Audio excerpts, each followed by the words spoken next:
Hello, interwebs, and welcome to Close Up. I'm your co-host, Joe. And I'm Ryan. Today we have another installment of Leisure Lists, where Ryan and I talk about all the entertainment we don't have time to make full episodes about. Movies, video games, comics, shows, anything goes. We'll try not to spoil anything for you. From this extreme long shot... It's the word. Try is the word. Hi all, Joe from the future here.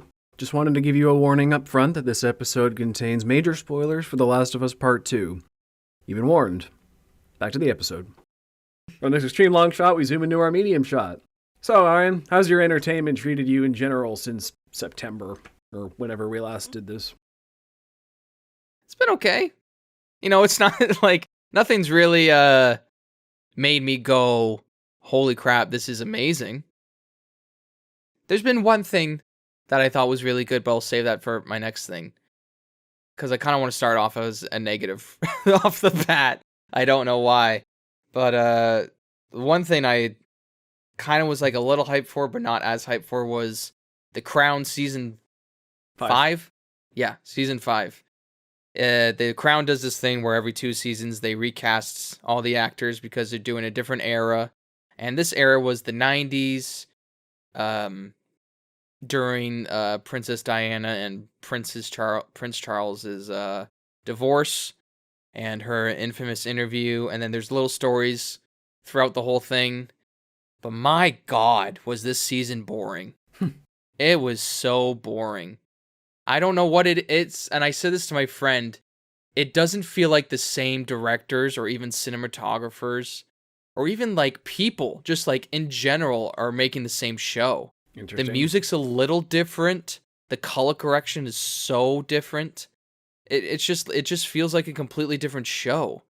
And the main actress who plays the queen, I think she does a decent job, but I think she doesn't try to play it as the queen. You know, she kind of plays her own take on it, which isn't bad, and it's just a little different. She's playing a queen, not Queen Elizabeth? What you saying? Kinda. Like, she's not really trying to put on the character of the queen, like how Claire Foy or Olivia Colman was. Yeah. And they both did amazing, and I thought she was just okay. But I kind of felt the same with Olivia Colman in Season 3. Yeah, so maybe the next season when things get better. I didn't really care for the cast in Season 3 either. Like, I grew to like them by Season 4, and I thought Season 4... while not the most historically accurate, was the best season of the show. And I haven't gotten around to Season 5 yet. So I'm looking forward to it, but I'll be a little They just cautious. Choose... I think there's like 3 good episodes in this 10 episodes season. Because I just think it's in that point in time where some of it is... really the only captivating storyline is between Princess Diana and Charles. Where the other stuff is just kind of reactions to political babble and reactions to that, or there's these one-off storylines where, not to be a major spoiler, but there's a tie into the Tsar of Russia and the Romanov line. Oh, okay. There's this weird episode where, can I just say it? It's not really... if it's history. There's this weird episode where they think Prince Philip is having a relationship with his godson's wife, but he full-on says... Oh, it's in the same episode. He full-on says, no, it's just companionship. Like, she's just a friend, and I enjoy being around her. So they work around... But it's just... It doesn't feel grand, in a way. I don't know. The Crown's supposed to be about the grandness. Yeah, and I think there should have been a lot more focus. It's weird to say, but there should have been a lot more focus on Princess Diana and the younger generation as well, especially with, Princess Anne. There's a great real-life thing that happened to her where she was almost kidnapped in real life, and the Crown's never touched that at all. And they can't now because they've gone past that point. Oh, wow. And I think the actress for Princess Diana is really good. But man...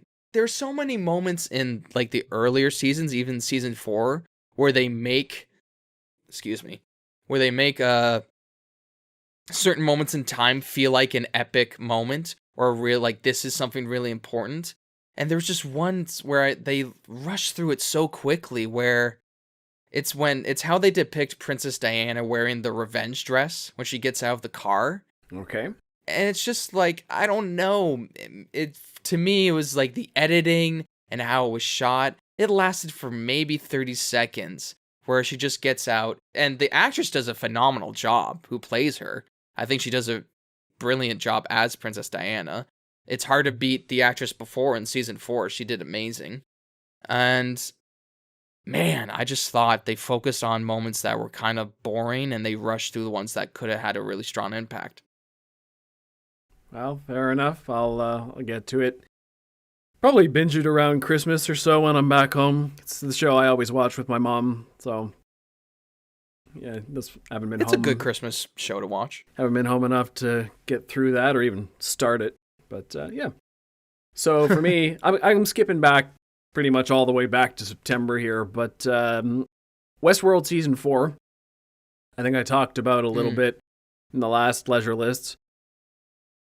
This one is sad to me because the show was just getting good again. Season 1 was fantastic. Season 2, a little less so. Season 3 made me nearly quit altogether because it was just so frustrating. They don't even go to Westworld anymore in Season 3. They're in the real world.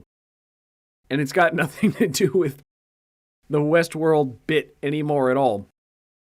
So Season 4 kind of basically did Season 3's storyline over again with the AI takes over the world kind of plot.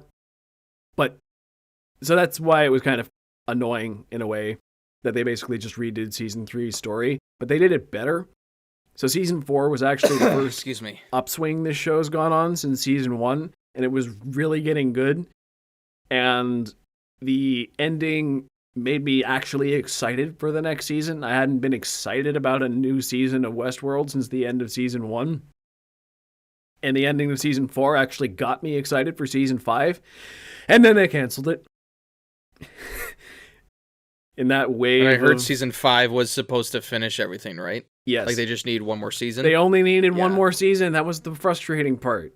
It was just getting good again, and it was just about to finish the story, and Season 4 ends on a cliffhanger of all things. I mean, like, it had a pretty definitive ending for the real world in many ways. The real world is not doing so hot after Season 4, but there was still a story to tell. And they didn't get to finish it. The only character... Who knows, it might be one of those things like Firefly, where it might have a strong revival. Anger fist for revival for people to finish it. Yeah. Well, the only character in this show I pretty much liked all the way through was oh my lord, forgetting her name now. Well, that tells you how much I like. The only character I really loved is Thandie Newton. Ray who? Thandie Newton's character. The Maeve. It's been a few months since I've seen the show, people. But that's all right. Tells you how hardcore. Yeah, we're coming. I am. We're coming off of Andor, where we have to memorize all those fucking names. Yeah, but it's Star Wars, so I care more. Westworld is because Andor's not canceled yet. Didn't even get a proper ending, so whatever. Westworld, if you managed, if you couldn't stick it out through Season 3, watch Season 4. You might like it. I liked it. Okay. But it's whatever. It got canceled, so I can't even get excited anymore. What's the next thing you got? Well, before I say the next thing, I don't know why. Maybe because it's just an HBO thing, but I went back and because I watched. I don't know if you ever watched, but his Dark Materials, the first season. No. It's basically the Golden Compass thing, but I watched that first season, and I thought it was good. I thought it was okay. The CGI for the animals looks amazing. And then I was like, maybe I'll get back into this, and I watched the trailer for Season 2, and they're on the 3rd season right now, but I was watching the trailer for Season 2, and I was like, I have no idea what's going on. Like, not that I didn't remember who the characters were, but just the storyline didn't really make sense to me from the trailer, so I just had no interest in doing it. But if they're on a 3rd season, I assume it's doing well. but also HBO has all the money. Anyway, but the next thing I watched, which I was really excited for because it is a known literacy masterpiece, All Quiet on the Western Front. I watched that, One I and want to I get made sure to but- watch it. Yeah, I want to Mhm. get to it. It's one of my favorite novels of all time. World War One is my favorite war to study. I'm a very big Mhm. history buff about World War One. This movie is right up my alley, and I don't know why I haven't seen it yet. Just haven't made the time. And I'm jealous Yeah. you've seen And it, but it's my own fault. Well, the thing is, it's not. I won't go into spoilers because I think there is some deviations from the book, and in terms of certain characters. Well, not Alright. characters, but just how everything happens. I assume because I didn't read an interview. I saw an interview. I don't read anyway. Mhm. But it's one of those books that has an interesting history because if I can recall, it was one of those books that was banned during when Hitler was in power, and was one that was like massively burnt at the same time. I would not be surprised because the entire thing Yeah. is it's set from It the shows Germans, the horror of war. but it's set from the Germans' perspective in World War One. And it not Yeah. only does it show the horror of war, but it's about basically it's about this young German boy who thinks going to war is going to be, an adventure, and then he actually gets there. And I mean, it's kind of a classic war story, and he gets disillusioned with the whole thing. But I thought one of the most fascinating parts about the book was when he goes back home, which I don't know if this movie does, and how everyone treats him when he gets back home.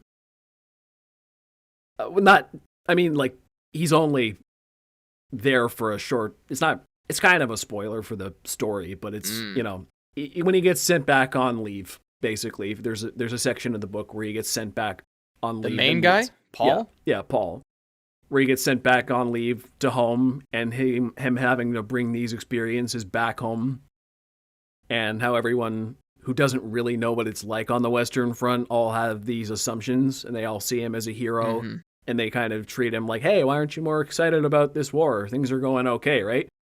And they're all the propaganda. Yeah. And they're all falling for the propaganda and everything like that. So it's very. That's what I love about this movie. But that's why opens Hitler with- would have burnt it. That was the whole point. Yeah, That's yeah, why I yeah. think Hitler would have burned it, because it's talking about people are falling for the propaganda. The soldiers aren't actually that excited to fight the war. Germany Yeah. isn't necessarily that heroic in it, even though it's from their perspective. It's too complicated for the Nazi perspective at the time, especially when they were actually going to war. Yeah, for sure.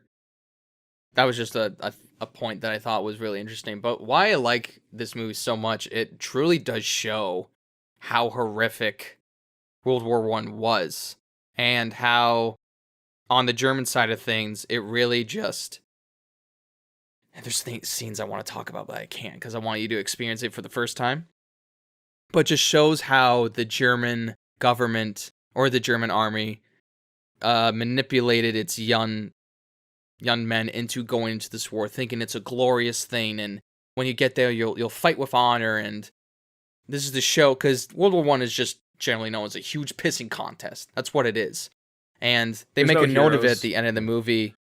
Yeah, they make a note of it at the end of the movie where, it was fought for 4 years, millions of people died, and the front lines only moved maybe yards at a time throughout the whole year, or maybe a mile at the most. Like, it never moved that far.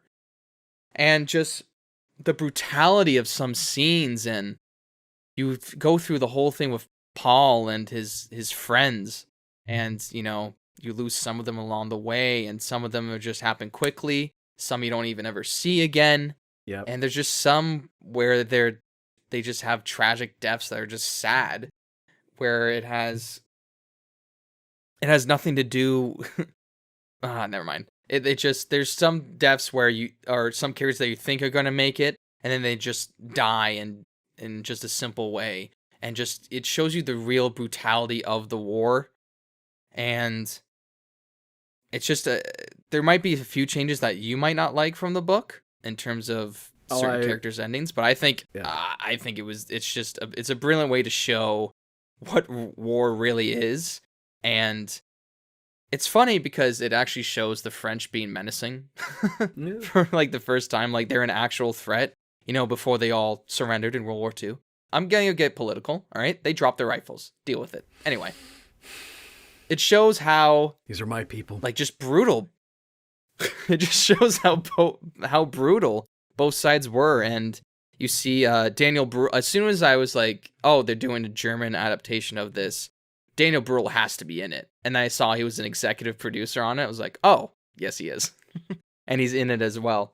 I feel like there may be a new trend coming up in movie making where these classic stories are being made into films in their original languages. I just saw a trailer recently for two movies about the Three Musketeers are being made, but it's actually in French. And this is a German story being told in German, and I love that trend. It's amazing. There's been enough adaptations of English actors playing German, French characters, or Russian, or whatever. I want to see more adaptations of classic works of art in their native language from. And I made sure to watch this in German audio. And I even at the beginning I went to see what the English dub sounded like, and it's never good. It's never good. Just the syncing up of it, or just you can tell they're in a booth and it's not great. And the subtitles, it just shows how sad World War I is, but not to the point where it's like, oh, war is hell. It's just, this is what some people had to go through. I think it's just a really well-made World War I flick. It's one of the greatest anti-war stories ever made, so I'm glad the movie, for someone who's never read the book, at least entertain you. So my next one is The Woman King, which came out a little while ago. I had a joke about this. I told somebody a couple months ago. I said something to the effect of, it's kind of weird that there were 2 movies this year about badass African female warriors, but this one was better. I liked it better than Wakanda Forever. Oh, yeah.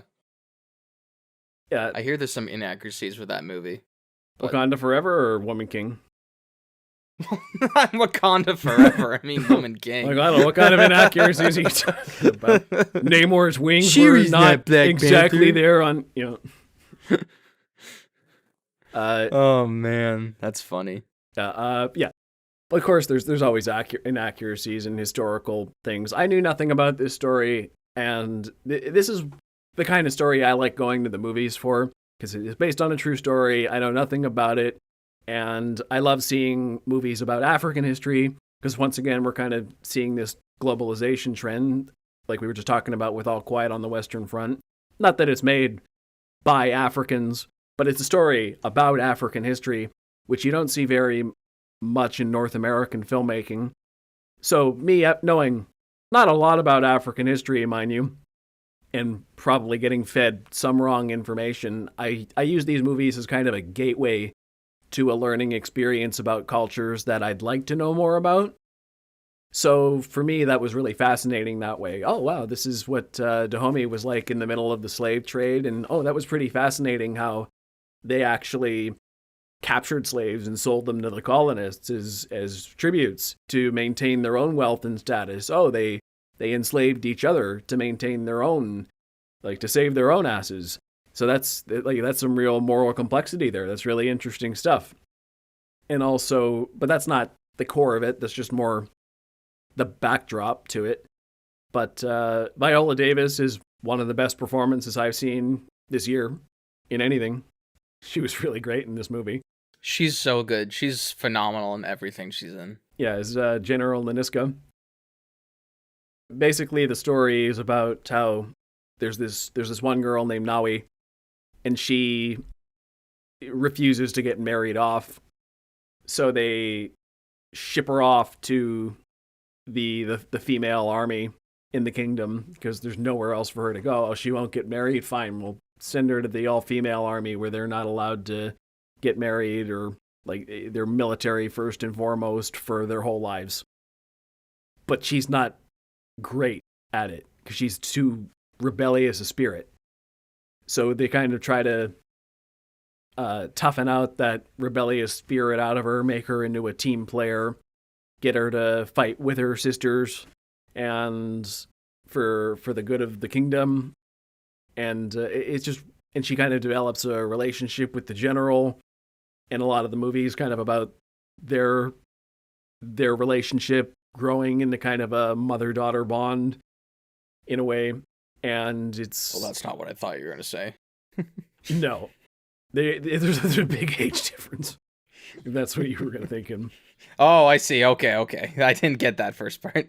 No, she's like a teenager. Ah. She's not romantically linked to Viola Davis. But, yeah, it was a really interesting movie. It opened my eyes to something I didn't really know a lot about, made me want to know more about it. I liked it a lot. It was pretty entertaining. The score was great. The cinematography was great. The action was pretty cool. It was relatively down to earth. Oh, hey, an original story, too. It's not based on an existing IP. I liked it. It was a solid, standalone movie. You know, good time at the movies.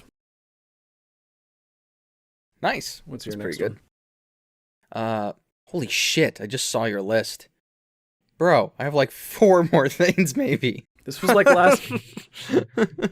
Oh my god. Oh, this is going to be the Joe podcast. No, I'm kidding. So the like next last thing time, too. after... Last time I had a way longer list. Yeah. I guess the next thing that I saw, a little bit sad, but not. I've been watching a lot of Batman stuff recently. Ah, yes. After the Kevin Conroy. the sadness of Kevin Conroy passing, and I have gotten to probably the 13th episode of, or the 12th episode of Batman the Animated Series. BTAS. Just finished. Yeah, just finished the 2-episode arc with Two-Face. Great episode. Oh yeah, those were great. I'm loving the animation so far. I had to pause watching it because someone said I had to watch Andor, and Guilty, but did you regret it? Not like it's my job or anything. Anyway, but yeah, I was really enjoying it. It's funny because there's some, like, throughout the first season, there's some serious episodes or some darker episodes, and then in between, it's like a Joker episode to kind of bring it back to a little bit more goofy thing. I really liked the one episode with Joker, not the Christmas one. I like that one too, but which is funny enough, his first episode. But the one where Joker basically steals a kid, and they're at a carnival, and when Batman saves the kid, there's the meme of the Batman giving the thumbs up. I was like, oh, that's what that episode's from. So I've been really enjoying that. The first episode, man, so fucking good. On Leather Wings with the Man-Bat. Yeah. The animation's really cool. There was a few that I thought were okay, but, you know, not everything can be a masterpiece. I think it was maybe it was POV, where it's the 3 cops. I don't know if you remember any of this. I remember a lot There's of them. The 3 cops. There's the one where it's like the hermit, and he's got an army of slave homeless children. That one scarred me. Okay. That one scarred me as a kid. Oh wait, no, wait, maybe this is Yeah. not. That's not the one I'm thinking of. I'm thinking of the one. The one that scarred me is the one where Bruce Wayne goes undercover as a homeless guy, and then he gets captured and brought to that work camp. Oh yeah, that one was good. Yeah. Yeah. That one was really good. I saw that one. Forgotten, maybe. Yeah, that one was really, really good. Because that was so different for me. Yeah. I was like, wow, you've never seen this.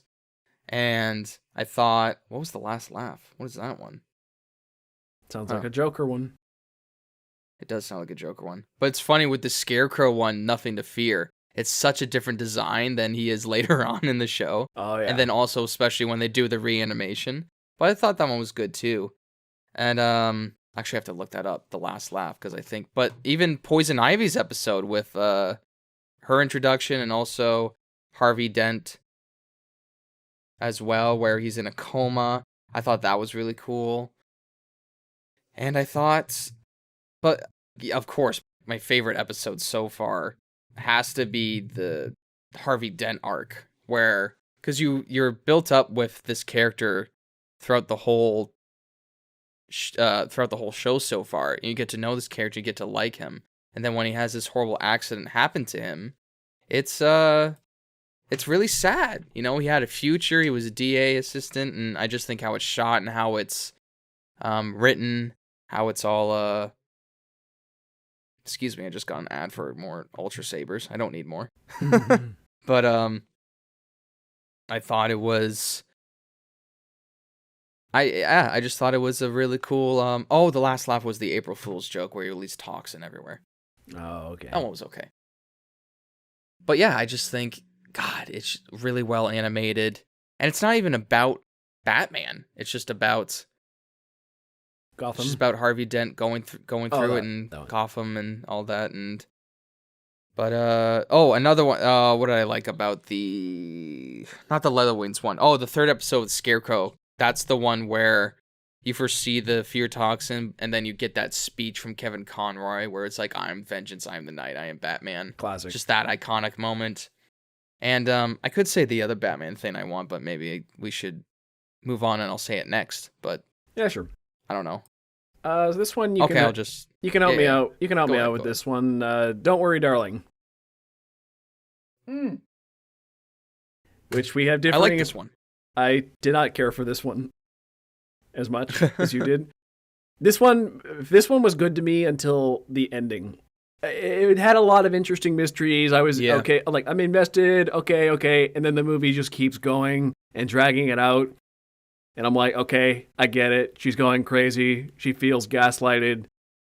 All right, can we get some answers now? And it just keeps going and going and going. And then the ending happened. And that's where it completely fell apart for me. Because whatever I built up into my own head was just, I'm like, oh, this is the twist ending. This is what they're going with. I'm not satisfied. And the worst part about it was that it didn't even answer anything. It just made a whole new set of questions that were even more annoying than the ones I started with.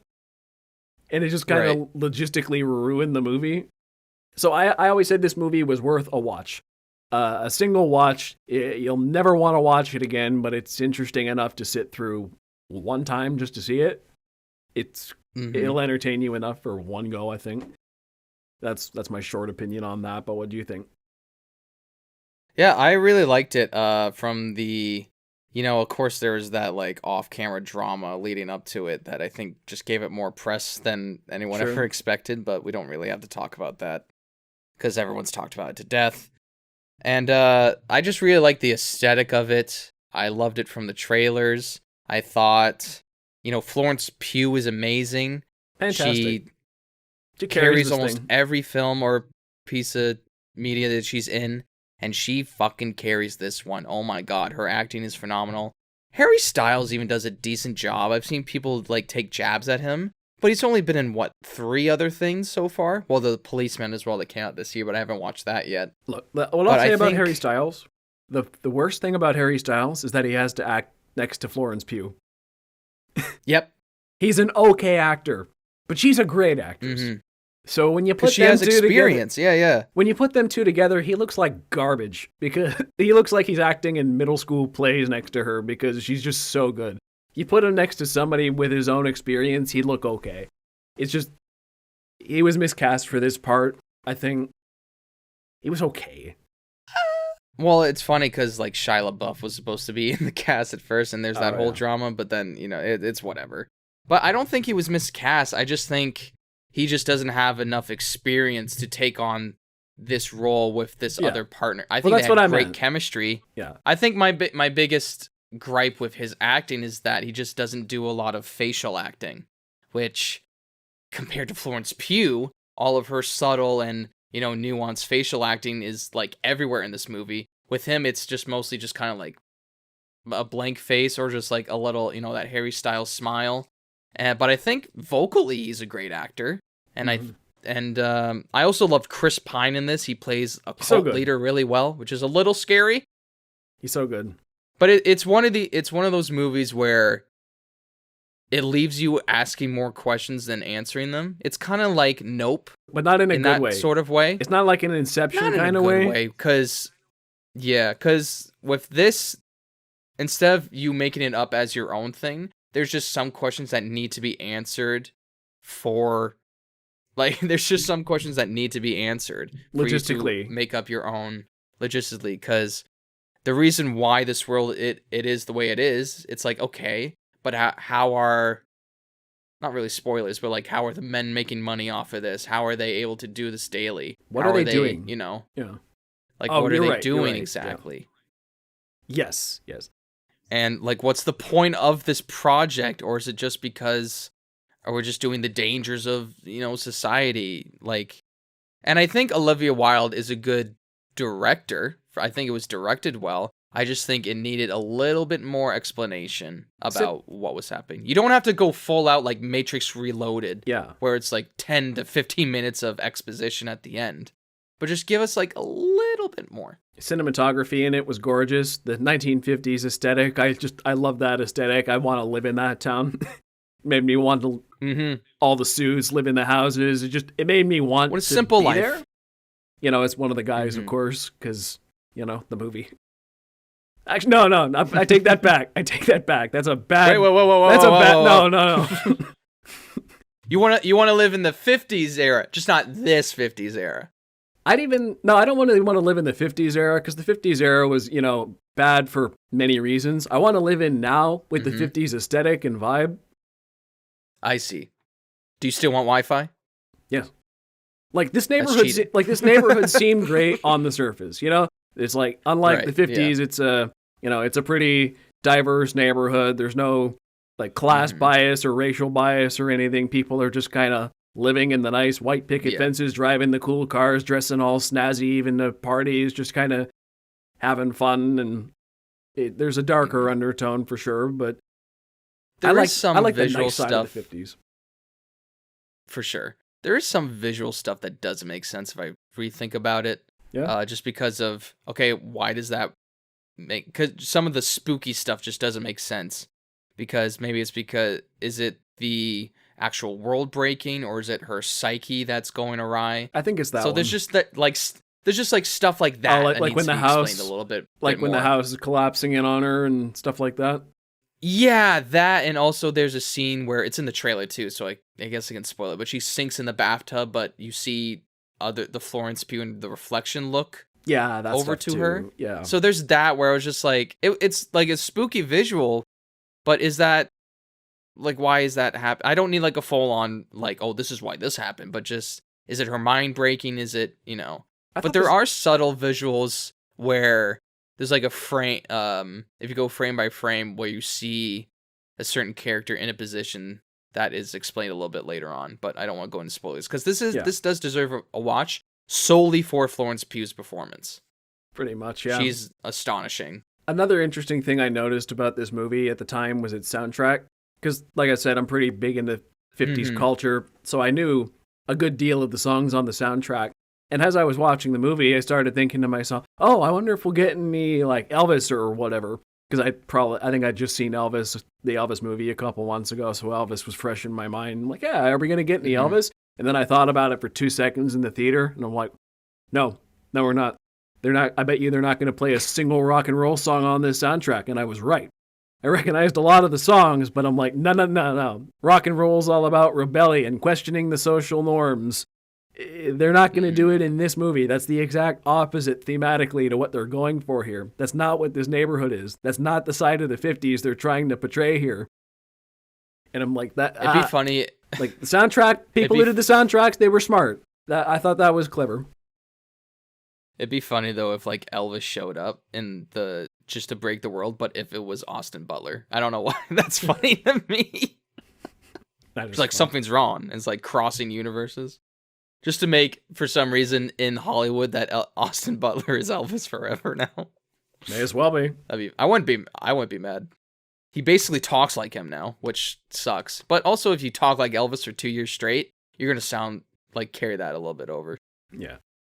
So should I do another one, or you want to? Because you only have a couple. I'll do one more. Okay. Not one more at the I have another one, but I'm just saying. So another one that I haven't finished yet because I watch it on my breaks and I'm saving it for it. But I started watching for the first time in a very long time since I was a kid another Batman thing, Batman 1989, and yes, classic. I don't. This is the one. I like it. This is the one. I really like. I'm okay. liking it. I really like it. It took me a bit to appreciate it because I think I've just been spoiled with so much Batman content where they really do a deep dive into Bruce Wayne and Batman.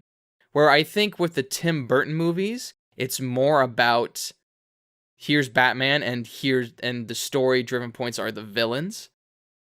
For me, it takes a while to get into it, but as soon as the Joker shows up, it becomes a phenomenal movie. Dancing to Prince in the art gallery. Yeah. The Prince song's weird, but his dance to it is hilarious. Jack Nicholson does an amazing job. So good. And Michael Keaton, it's surprising if you go back and watch it, he has very little to do in the movie near the beginning, but I just think it's a great subtle performance where, Batman, his one performance as Batman, where he's big and he's dramatic and he's theatrical, trying to scare lifting the cape up. Beautiful shot. Yep. He's trying to scare the Goons. The thugs. Yeah. And when he's Bruce, he just slips into the background. He doesn't want to be noticed. He's just and he even sneaks in on Vicky Vale and the other reporter talking shit about his own house, and he's just like, yeah, because I bought it. It's all right. It's whatever. And I love that duality of it. So it's taken me a bit to really appreciate it. But then once I figured out, okay, what are they trying to do with it? I was like, okay, it's pretty good. The thing about the Tim Burton Batman movies is you kind of just have to take them as they are. They're Tim Burton movies starring the Batman, his version of the Batman character. This is a guy who, hangs upside down in his bedroom and... That's so dumb. That one was dumb. has a machine gun on the back. He's still a man. He's basically Psycho in this universe. He's really...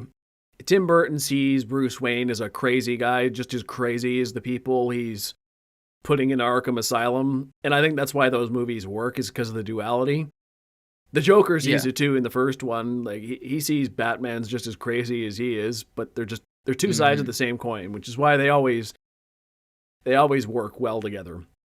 And and I can tell he was definitely doing his own thing because, that's spoilers. Well, basically how they tie the Joker into Bruce Wayne's personal story, that one is very much that one is very much an invention for that movie to tie them closer together, which I know a lot of comic purists hate, but also it worked. If you're just watching this as a standalone movie, knowing nothing about Batman, it makes it better for that movie.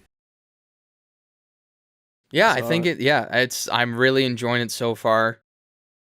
I don't know. It's not I didn't want to finish it. It's just I save things for when I'm watching them at work to finish watching them at work.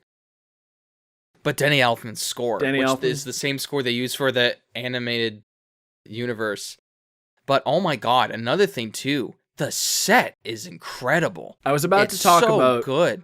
That Tim Burton's Gotham is basically created the look of Gotham as we know it today. It's so good. Just like Richard Donner did for Superman back in 1978, where he made Krypton look all crystally.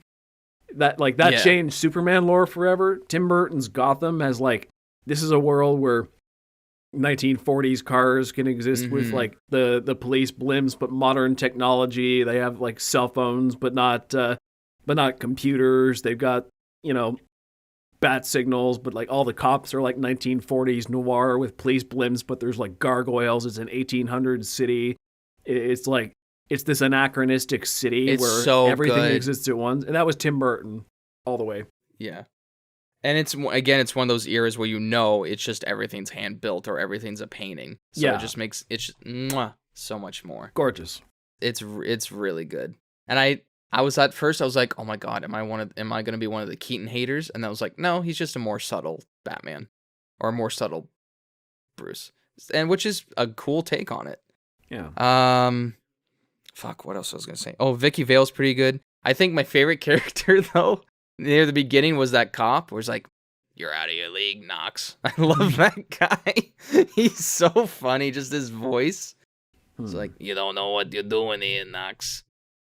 Oh, I can't wait to watch Batman Returns because I know It's better. I remember In many ways, it's better. It's better, and the Catwoman, I've seen that part, and those are very good. She's very good at it. Michelle Pfeiffer. Fantastic. So I like the Tim Burton movies. Yay! Yeah. All right, so my next one is around, I guess, October sometime. I watched The Sandman on Netflix. And it's probably blasphemous for that I'm a comic book reader and I haven't read The Sandman story and in comic book form. And I plan to at some point. But somehow, this is a story I'd never been spoiled on, even though I know a lot about famous comic book stories. So I went into The Sandman basically completely blind as to what it was actually about. And all I really knew about it was it's loosely connected to the DC universe. And it's written by Neil Gaiman, whose work I like. And sure, I was pretty open-minded about it. I love this show. It's really good. And this is another one kind of like Andor we talked about in our last episode where its first few episodes didn't really hook me in so much. I was like, yeah, okay, this is pretty interesting. But then episode 5 hits. I think it was episode 5. It was the one where in the diner. And it takes place in this diner and the villain shows up to this diner and there's all these people kind of just living their lives, and the entire episode of the show is just set in the diner where the main villain of the first half of the show is just listening to these people complain about their lives, and it's riveting TV. And that was what sold me on the entire thing. It just escalates as he starts manipulating and turning everybody against each other, trying to help some people out. It just gets really it gets really intense, and then the show just gets better every episode from there. I love how the show is split into story arcs, like comic books. It's basically a direct adaptation of the comic books because Neil Gaiman had a very heavy hand in it. The actors are all fantastic. Tom Sturridge is Morpheus.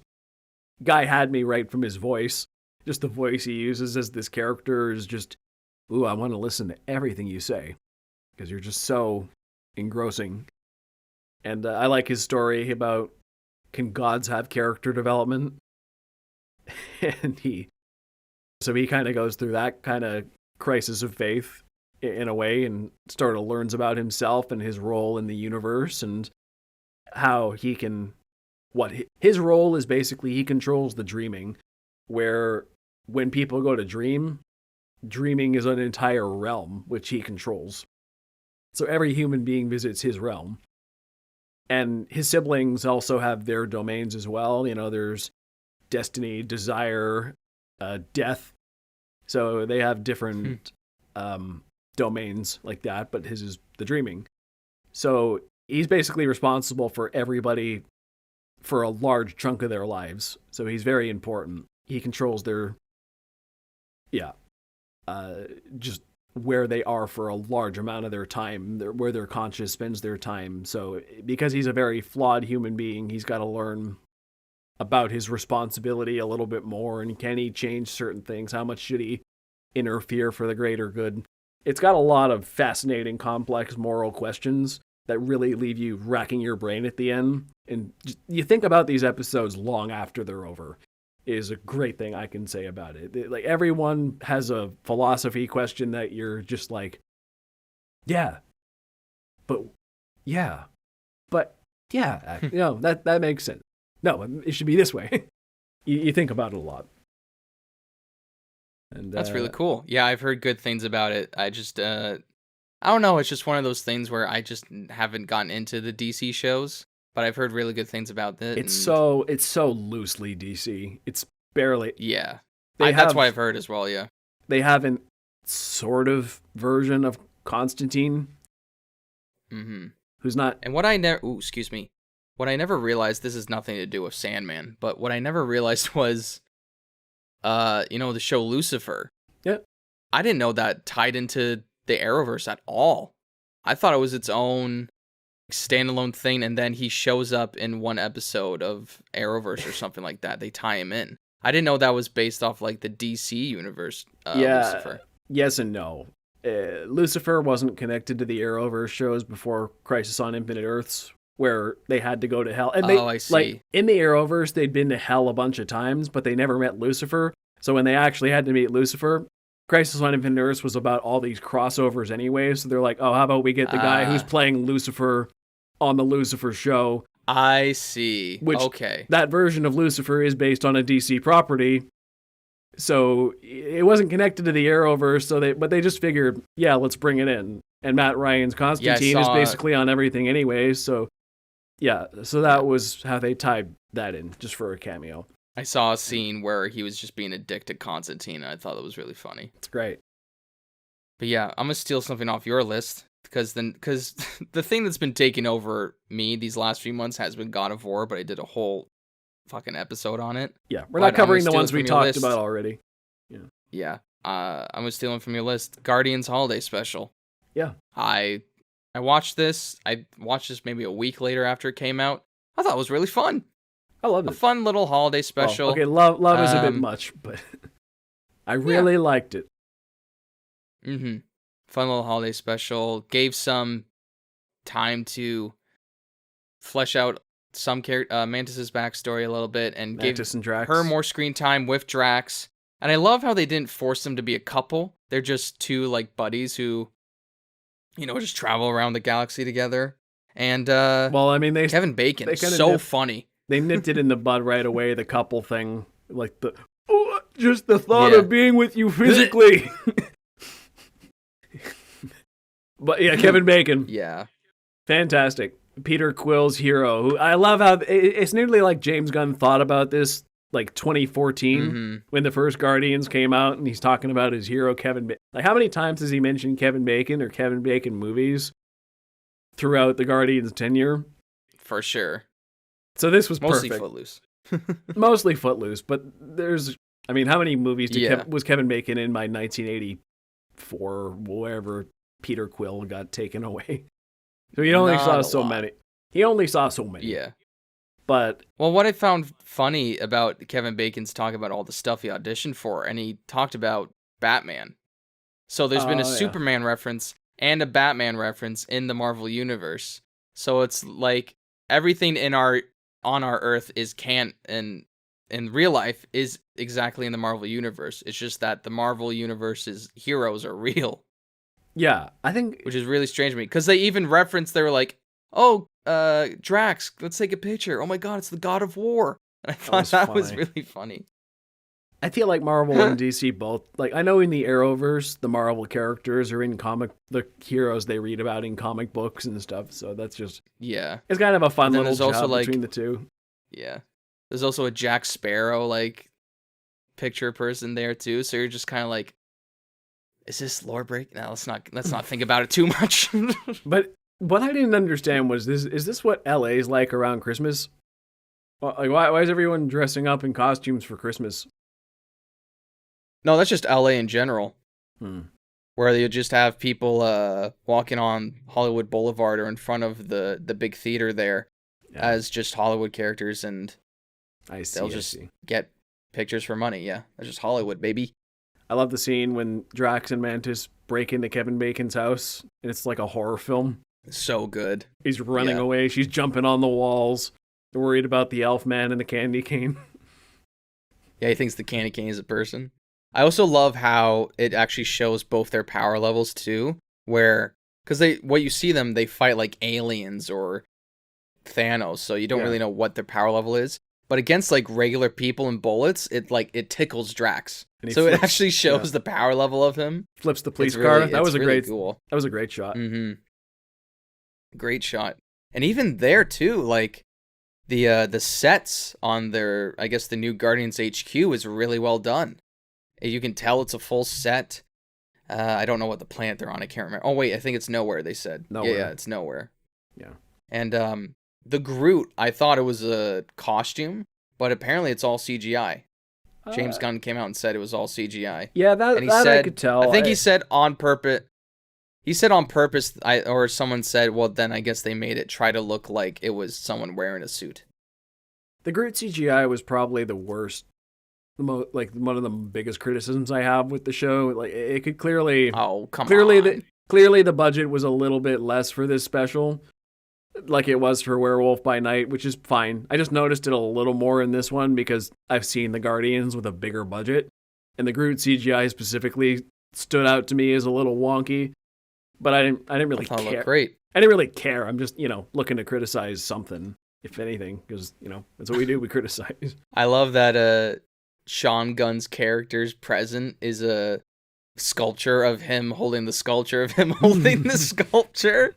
I thought that was really funny. That was good. And he was like sort of okay with it. But yeah, I guess I wonder how it's going to tie in. Sorry. My two favorite jokes were when Groot wheels out the present for Kevin Bacon in the middle of the town square, and then Peter gets super angry at everybody for it, and Groot's like, he's like, what do you mean you had nothing to do with it? I just saw you wheel him out in front of everybody. Yeah. Groot's like, You human trafficked a person? My other favorite line is when Mantis and Drax are really upset that when they find out Kevin Bacon's just an actor and not a real hero. And Mantis is like, why don't you act like Kevin Bacon if you didn't suck? Yeah. It's like, oh, you're an actor. You're vile on my planet. Pretending to be something else. And it's really funny when actors make fun of actors. I just find that funny. James Gunn knows how to blend comedy and heart so well. It never feels like the comedy takes over the story, and it's actually funny. His jokes land. It just feels all... He also knows how to shake up the DC universe, apparently. He's canceling things left, right, and center. Oh my god. Wonder Woman 3, gone. Man of Steel 2, gone. Is Henry Cavill coming back now? We don't know. Oh boy. I do trust he's got a plan, though. I trust in James Gunn. I trust him, yeah. He's never steered wrong yet that I've seen. But you gotta love how Marvel fired him and canceled him. Gotta rid our hands of that, and then DC made him the boss of their movies. That's really funny. That's so... man. What a slap in the face to Disney. But yeah, I think it's gonna be funny in like Guardians 3. If they drop a line like, someone go get my sister, and it's like, sister? Like you don't have to watch this, but if you do watch it, there's a really important lore thing between Peter Quill and Mantis, that they're technically brother and sister. Which I think a lot of people theorized anyway, but I actually never heard that theory. Yeah. But that's cool. Apparently it was in a deleted scene of Guardians 2. Like, I had this argument with Justin the other week because we just watched the holiday special and then we went out for dinner and he was like, "Oh yeah, I already knew that. They were brother and sister." And I'm like, "I didn't. I've seen Guardians 2 about as much as you have." He's like, No, it was definitely in that movie." And we're like, "Is this a Mandela effect?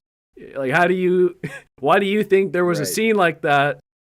But I know there wasn't." And then he remembered it was deleted. It's the same thing.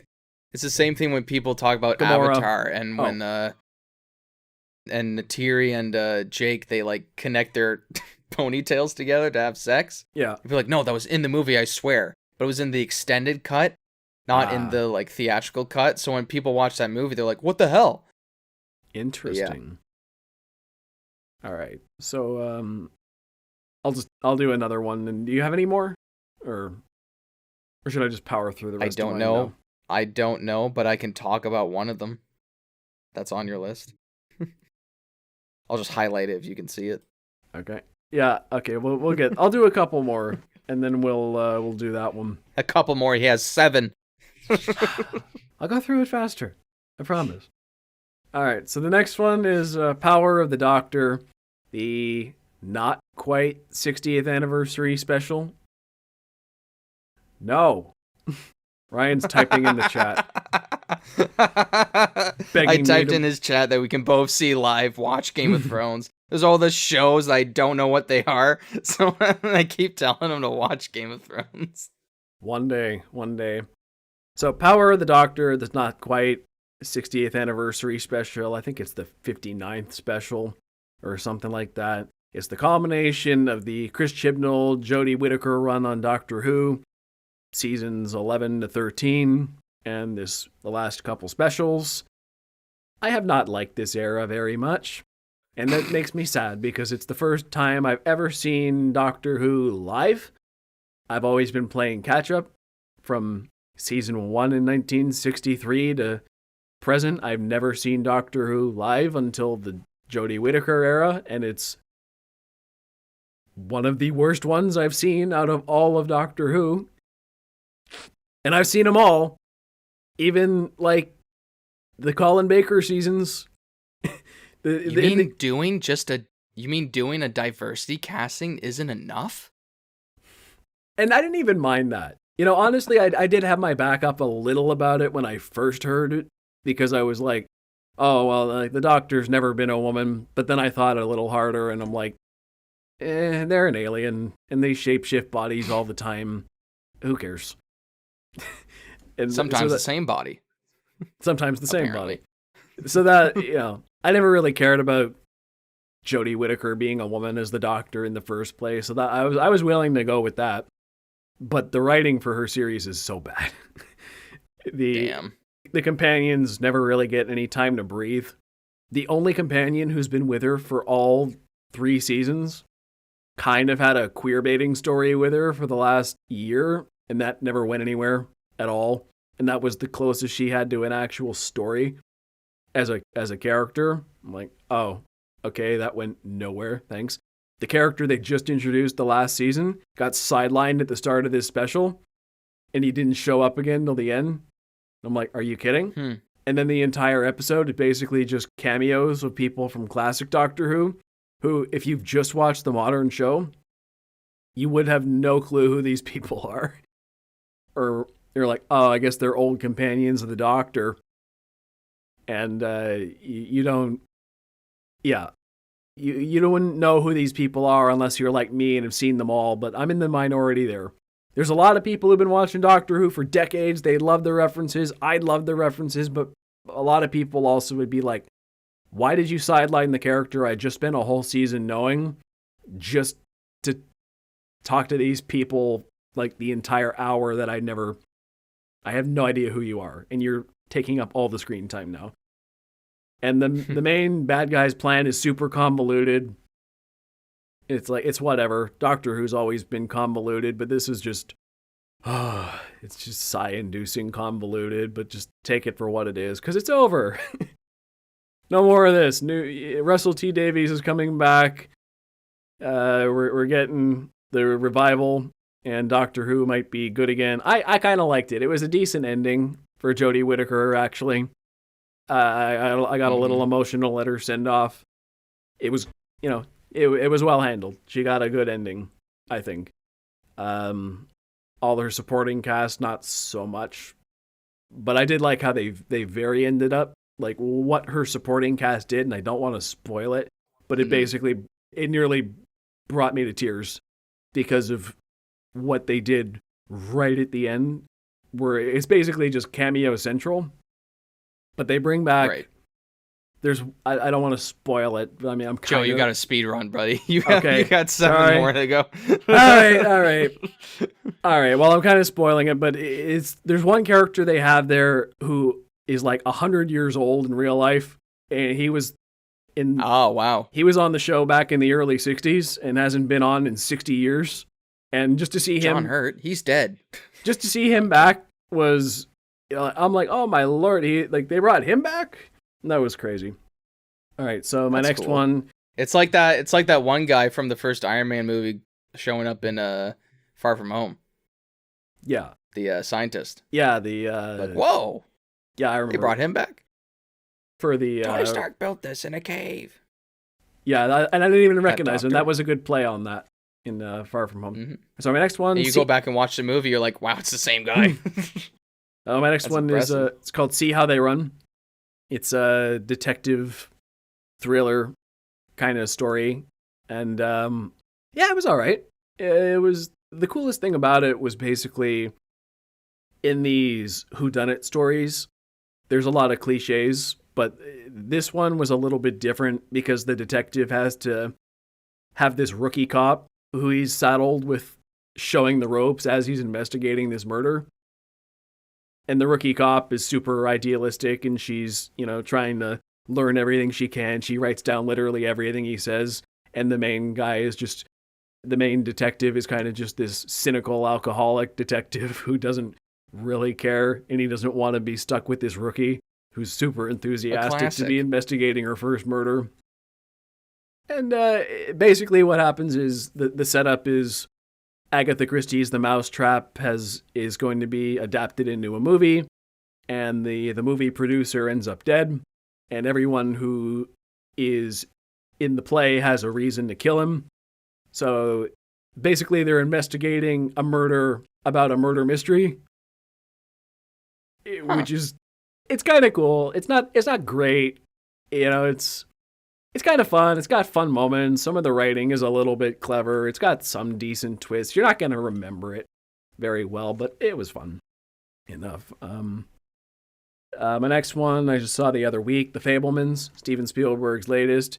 I need to see this movie. This one made me freaking cry, man. Hit way too close to home. There's only 6 movies that have made me cry. We can do a list about emotional moments in movies in another episode. I won't spoil the other ones now.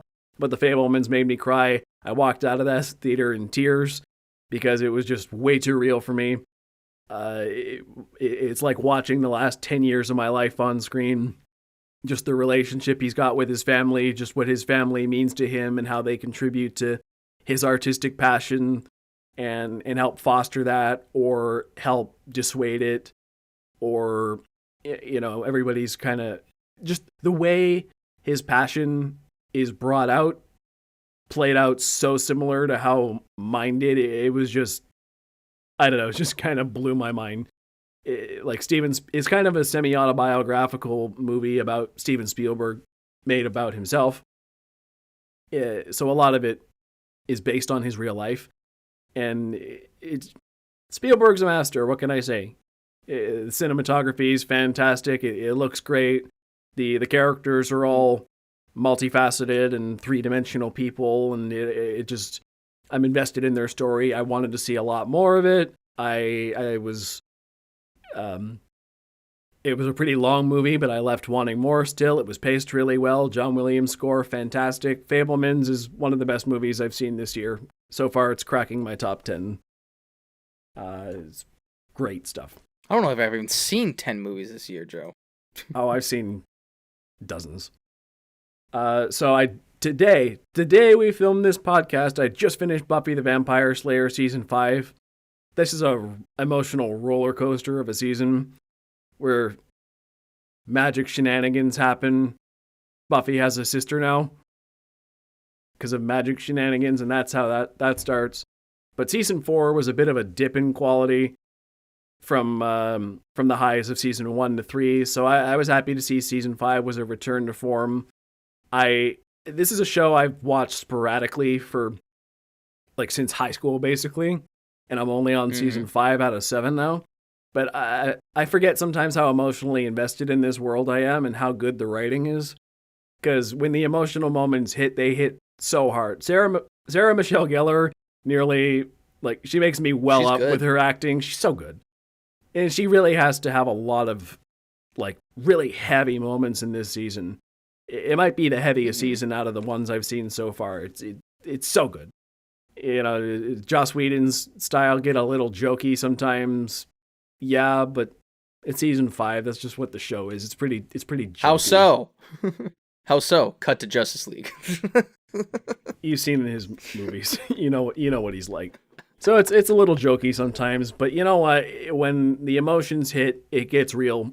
And, I'm really connected to the characters, the world. I'm excited to see more of it eventually. Lower Deck Season 3 is... What the fuck is this? It's the Star Trek animated series. And oh, gotcha. This show is my comfort show, man. It's not the best show in the world by any means. I don't even know how appealing it is to non-Star Trek fans. Would you get the joke? Most of the jokes are Star Trek references, and me who's seen everything cool. Star Trek, I get all of it. And this show is laugh out loud funny to me. I love it. is a Star Trek fan, if you don't like Lower Decks, you have no sense of humor. It's if you're Wow. if you're a Star Trek fan and you don't like Lower Decks, I'm like, come on. Okay, I get why people don't like it because it's really high energy sometimes, but it's funny. Mm. The characters are really Is it well is it developed. like sitcom-y, or is it just No, it's like Star Trek. just You know, funny? well, it's kind of like in Star Trek. Usually, they have hour-long episodes to tell an interesting sci-fi story, right? Lower Decks basically takes those kinds of concepts and squishes them down into a 20-minute show where they have to be funny too. So it's way more it's like watching a Star Trek episode that's way more fast-paced about the guys who nobody cares about on the ships nobody cares about. And they're really well developed. I love all the characters. It makes me laugh. It's like I said, it's my comfort show when I'm down. Lower Decks is always one I'm happy to put on when it's out. I look forward to it every week. I look forward to season 4 a lot. I really enjoy Lower Decks. So now we get to the controversial one, Last of Us Part 2, which I also just finished the other day. Finally, after years. I'm so behind on video games, people. You don't even know. Or maybe you do if you're a long-time listener. I talked know. about. I do not get through video games very often, but I'm actually playing a It's second. infuriating. I'm playing a New Game Plus run through of Last of Us 2 right now because I'm trophy hunting. Oh, I see. I'm blitzing it because I was close enough. It's like, why would you go through that again? It's a slog, man. It is so. God, it's just.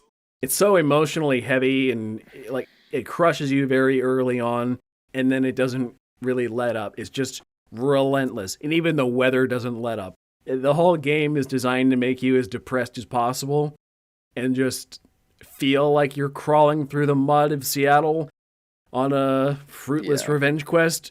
It's just, well, I mean, I say fruitless, but it's about, this is the only video game I think I've ever played, which is very interesting, and it's kind of the point, where killing is not fun. We're killing dozens and hundreds of people feels like murder, which is very interesting for a game to do. I think that's fascinating. I'm like, oh wow, you actually took real life atrocities and made them feel like atrocities to commit in the game, which isn't very fun, I'll admit, in many ways. The gameplay is fun, but what it does to your conscience is a little bit screwy, and that's why I think this game is like, I'll say it's like the Last Jedi of the video game world. I get, Last Jedi, Ryan and I talked about last week. I very much do not like that movie. I'm on that side of that debate. Last of Us Part 2, I do really like. I'm on that side of that debate. Though, to be clear, I think it's a work of art, but not one I enjoyed experiencing. But the fact that I had emotional investment as I'm going through it, and it made me feel a lot of things, it does speak to the fact that it is a work of art. There's a lot to think about after you play this game.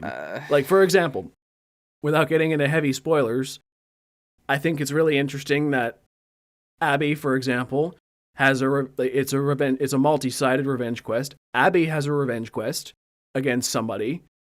She does her revenge quest and goes to kill one guy. Ellie has a revenge quest as well, but she murders half of Seattle in her revenge quest.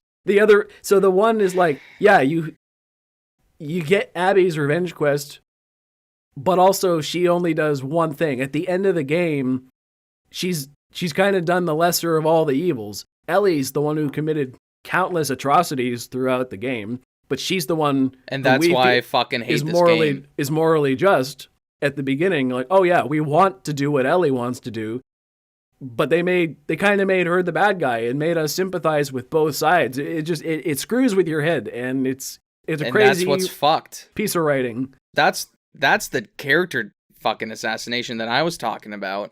Because throughout the first game, you learn to love these two characters and have their father-daughter bond, like the classic story. And this one, it's just a basic revenge quest, and it's like, okay, to avenge. I'll go into full spoilers because I don't want anyone to fucking play this game.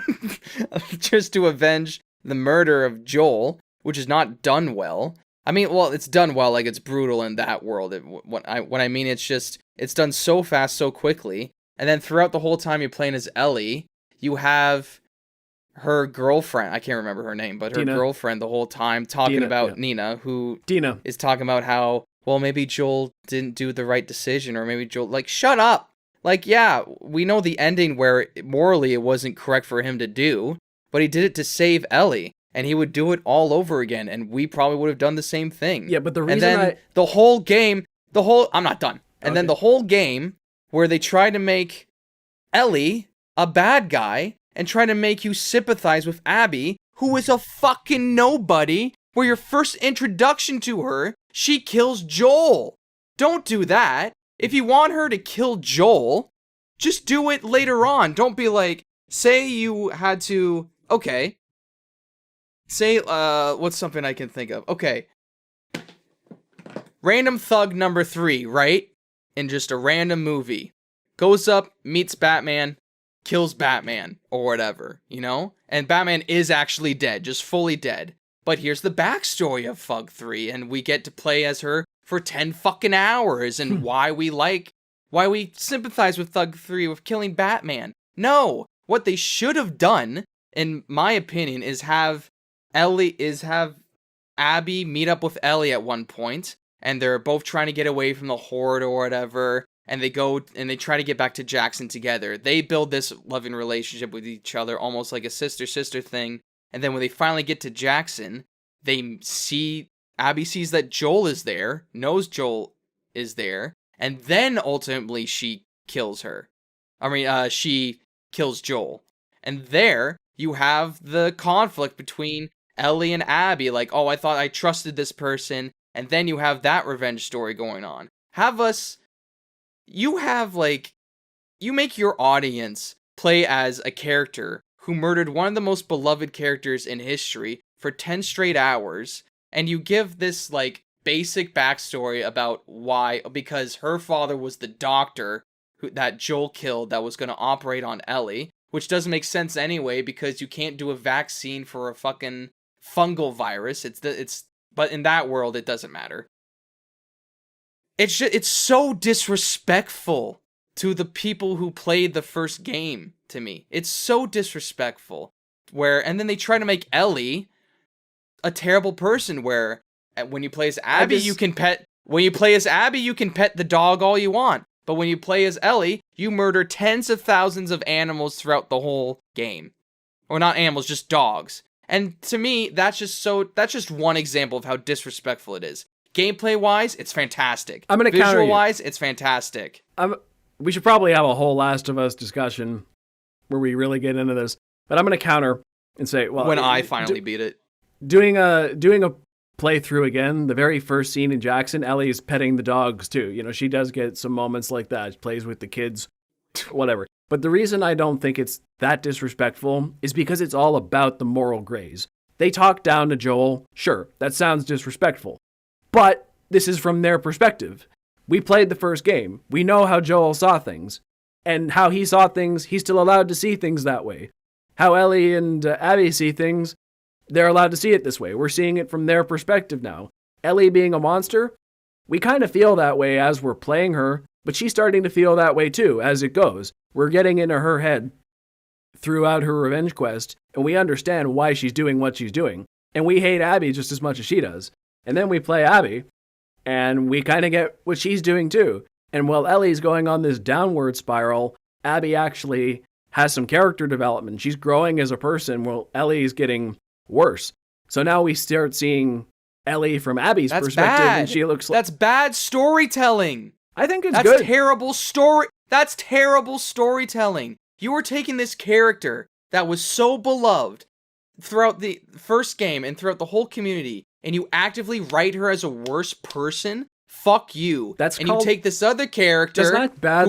The very first thing that happened is you kill off another beloved character in the same thing, and you try to write her and make her feel like a better character. That's fucked. That's so okay. disrespectful to those characters before. The whole gameplay with Abby. She gets better guns. She has better executions. She's better at fighting. Ellie, it's a struggle to play as her. It's ridiculous. What I'm going to say to that. It's so disrespectful. What I'm going to say to that. It reminds me of, once again, it's like the Last Jedi debate. I think it's very similar. You took characters from, that were beloved, and then you did something new with them. I'm on the side of Last of Us Part 2 that says, I liked what they did, but I understand why people don't. Same way a lot of people like what they did with Luke Skywalker, and I'm very much not a fan of that for very similar reasons to what you were just saying. Everything you said about Ellie, I think about Luke Skywalker in The Last Jedi. But, I think it's all about the complexities and the fact that I think there is room for debate here. I understand why people like it and why they don't like it. But I don't think it's objectively bad. I just think it's very morally gray by design. You're supposed to be pissed off, which I don't know if I can't tell you that's a good thing. Maybe you should be mad at Neil Druckmann for trying to piss you off, but I think he's trying to. The whole point was to spark a reaction. Not a good thing. Yeah. You can tell a moral gray story. It's just told shitty here. That whole rant I just went on about how she could have killed Joel would have been way better game than just her killing her at the beginning and be like, no, wait, this character that you hate right now, here's all the good things about her. No, that's not how you tell a fucking story. That's not how you do it. And just because you want it to be different, that's not a good reason. Also, the reason for her killing Joel, yeah, I get it, doesn't mean I have to fucking like it. Well, and also, the fucking ending, you don't get a choice. She goes away, so all that murdering that Ellie does amounts to fucking nothing. The whole fucking 40-hour game amounts to nothing. That is so unsatisfying. Which, once again, I'll say is kind of the point. It's supposed to be unsatisfying, which, doesn't once mean I again, have to like it. Yeah, you don't doesn't make it good either. Now, once again, what I will say to counter your point before about how you think it's bad storytelling, I do think, once again, that is the point of it, though, is you're supposed to hate Abby by the time you're in her shoes. And the fact that you are building her up as a person, you can say that's bad storytelling because you want it to be more linear. But also, the game knows you're totally against her from the very beginning. The game is trying to challenge you to say, you hate this person. Can we make you sympathize with this person? Even though we know, a lot of people can, though. I did. A lot of people can't, though. And that's part of the challenge of the game is it's a mental game. It's like, can you get over your own bloodlust and thirst for revenge once you know the other side? It's a test. That's the real test against the player is, can you forgive Abby once you know her side? Can your own empathy overcome your bloodlust, which you have for valid reasons, to be clear, but it's so complex. And I like a lot about it. I didn't enjoy playing through it, but I'm fascinated by it, and I like thinking about it, and it's very interesting. That's my whole point. Game. You didn't enjoy playing through it. And my whole point is they completely sidelined Joel and Ellie's story for just flashbacks to force this random fucking character that nobody likes at first. So that's why I haven't beaten it. I'm maybe past her first chapter. I have no joy playing as her. Like, I just don't care about her. I don't care about her friends. I don't care about her backstory. I just don't. And then she just ends up fucking doing the same shit anyway. She doesn't learn from her lessons. She goes back to being this fucking... it's not good, man. I'm sorry, but it's just not good. I think it just sidelines characters that we love. To resort Joel and Ellie's whole development to flashbacks, I'm sorry, it's trash. I can't agree. I will say, though, the actress who played Abby got so much hate online, which I feel that's never the right thing to do. You should never blame the actor for a game that you hate. She did a phenomenal job with stuff she was given. She's just doing her job. It's inappropriate to attack someone online. She's just doing her job. Don't do that. Do we have enough time to talk about this last one? I don't really have much to say about it. I just started it. So last night, I started Sid Meier's Civilization 6.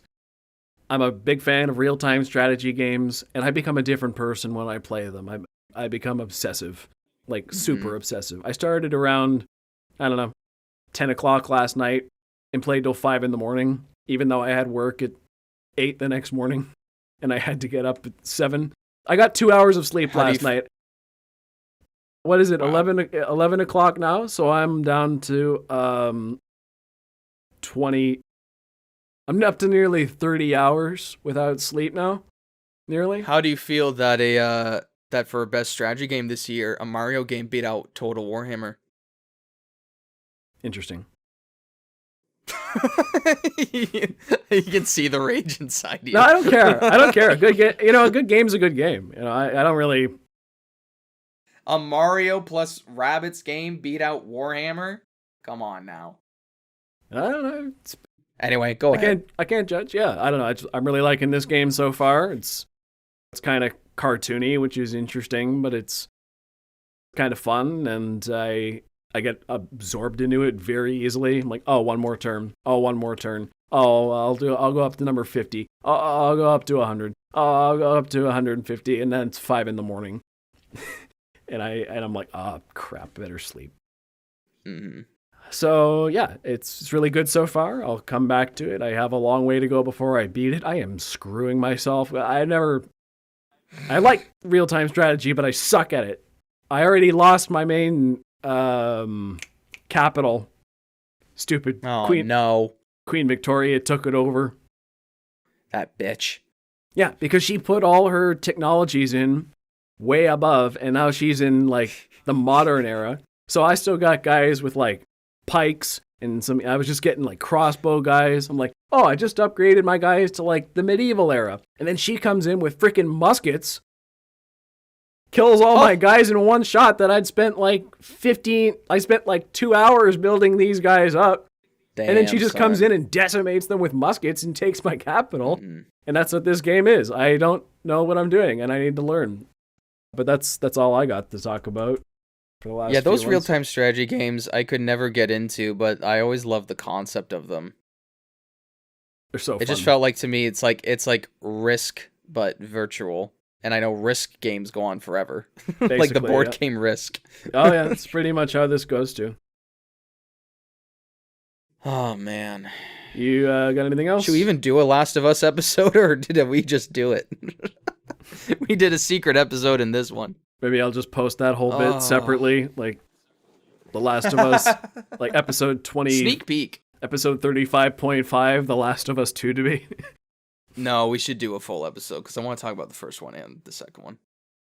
I feel like we have more to say on the second one. I have a good idea. Say about the first one? The first one's good. Like fantastic. It's objectively fantastic. What do you have to say? We should do an episode. We should do an episode right before the show comes out. Look at me thinking. Ooh. Look at me using my big boy brain. Smarty fans. Like our God of War ones do really well when we time it right. It does well. So. Yeah. So you got any more to talk about? Listen, everybody. We both yell at each other, but look, we're still friends. Yeah. Right, see, Ryan and I are good examples of civil debate. We'll argue for, I don't know. We filmed 2 episodes back to back, so we've been arguing for a couple hours straight now. But hey, if we can survive the House of the Dragon podcast, we can survive anything. That was a low point, but also a high point for your listening pleasure. I hope. Yeah. You just heard 2 dudes yelling at each other for a whole hour. No, you're wrong. No, you're wrong. Why don't you start, King Rapist? Oh, brother. All right. So you got any more to talk about, or you want to wrap it up? No, I love this show. Anyway, you can find me at Ryan Walker Official on Instagram and on TikTok. You can find me on Instagram, TikTok, and Facebook at Thought Play Media. Also, check out the Close Up with Ryan and Joe Facebook page for latest updates on the show. If you listen to us in audio, check out our YouTube channel. And if you're on YouTube, find us anywhere you get your favorite podcasts. Also, be sure to leave us comments and reviews, as that's a big help. And how about clicking that like button or sharing if you enjoyed this? We hope to see you on the next Close Up with Ryan and Joe. Till next time, Team Green all the way. Oh my God. That's how we're ending it?